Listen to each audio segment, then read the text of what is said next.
আসসালামু আলাইকুম। আমি ডাক্তার আব্দুল্লাহ, শিশু কনসালটেন্ট, মাল্টি কেয়ার হাসপাতাল। বর্তমানে মিজেলস বা হাম সারা বিশ্ব জুড়েই নতুন করে একটা প্রাদুর্ভাব দেখা দিয়েছে।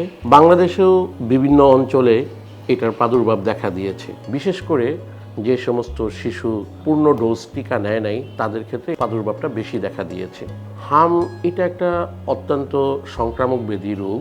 আক্রান্ত ব্যক্তির হাঁচি কাশির দ্বারা অন্যান্য ব্যক্তি আক্রান্ত হয়।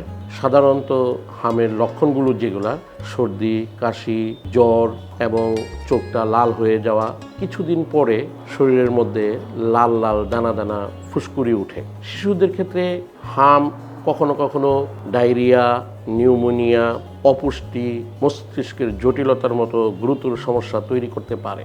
তাই আক্রান্ত শিশুকে আলাদা রাখা, পর্যাপ্ত পানি ও পুষ্টি নিশ্চিত করা, প্রয়োজনীয় দ্রুত চিকিৎসকের পরামর্শ নেওয়া গুরুত্বপূর্ণ। হাম প্রতিরোধ করা যায়, আর এই প্রতিরোধ আমরা করতে পারি টিকাদানের মাধ্যমে।